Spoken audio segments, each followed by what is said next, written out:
சாய் பக்தர்களுக்கு என் அன்பு வணக்கங்கள். ஓம் சாய்ராம். என் அன்பு குழந்தையே, நீ அனுதினமும் வேதனைப்படுவது உனக்கு வாடிக்கையாகி போய்விட்டது.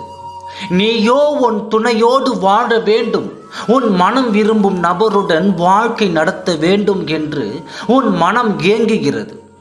ஆனால் அது இது நாள் வரை தாமதித்து கொண்டே போகிறது. மனம் என்பது கடைப்பொருள் அல்ல, அது தேவை என்கிற போது நாம் போய் வாங்கிக் கொள்ள.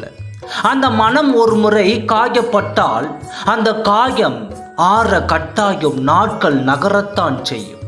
உன் வார்த்தைகளை கட்டுப்படுத்து. இப்பொழுது நீ எதிர்பார்த்த துணையின் மனதில் உன்னை பற்றி என்ன நினைக்கிறார் என்றும், எப்பொழுது அவர் உன் வாழ்வில் வந்து இணைய போகிறாய் என்றும் தானே நீ காத்திருக்கின்றாய். முதலில் எந்த ஒரு சொல்லை வெளிவிடும் போதும் அதன் பின் விளைவு பற்றி யோசிக்க பழகு.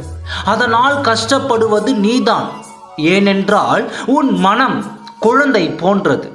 அதை பொறுத்து கொள்ள உன்னால் முடியாது என்பதை நான் அறிவேன். குழந்தையே, உனக்கு எப்பொழுதும் அவர் தவறுதான் தெரியும். அவருக்கு உன் தவறுதான் தெரியும். ஆனால் எப்பொழுதும் தன் தவறை யாரும் உணர்த்துவதும் இல்லை. எப்பொழுது தவறுகளை மன்னிக்கவும் பக்குவம் வந்து விட்டதோ அப்பொழுது வாழ்க்கை உடையாது. ஆனால் உண்மை என்ன தெரியுமா?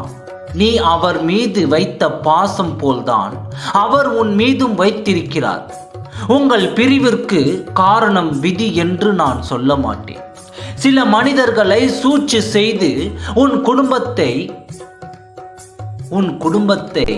கலாய்க்கும் வாய்ப்பை நீங்கள் இருவரும் அவர்களுக்கு கொடுத்து விட்டீர்கள் என்பதுதான் உன் கருத்து. இதிலிருந்து எல்லாம் உங்களை விலக்க எனக்கு நீ அவகாசம் கொடுத்துதான் ஆக வேண்டும். கண்டிப்பாக உங்களை நான் ஒன்று சேர்ப்பேன். ஏன் தெரியுமா? என்னை தெய்வமாக தகப்பனாக நினைக்கும் என் குழந்தைகள் வாழ்க்கையை ஒரு பொழுதும் கண்ணீர், துக்கம், பிரிவு தொடர விட மாட்டேன். பொறுமையோடு இரு. தெய்வம் இணைத்த உறவை தெய்வம் ஒரு பொழுதும் பிரிக்க நினைக்காது. கண்டிப்பாக நீங்கள் இணைவீர்கள். இது உன் சாயப்பாவின் சத்திய வாக்காக எடுத்துக்கொள். உன்னை துக்கத்தோடும் பிரிவோடும் தனிமையோடும் நான் உன்னை தவிக்க விட மாட்டேன். இன்று நீ கேட்கும் என் வார்த்தை உன் வாழ்வில் இன்று முதல் நடக்கப் போகிறது.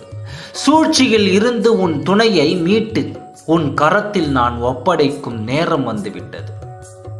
என்று நீ என்னை சாயப்பா என்று அழைத்து உன் தகப்பனாக என்னை ஏற்றுக்கொண்டாயோ அப்பொழுதிலிருந்து உன் வாழ்க்கைக்கு நான் பொறுப்பு. அந்த பொறுப்பிலிருந்து என்றும் உன் சாயப்பா நான் தவற மாட்டேன். இந்த வார்த்தையை கேட்டு நீ மகிழ்ச்சியோடு காத்திரு. உன் துணையோடு நான் வரும் நாள் வெகு தொலைவில் இல்லை என்று.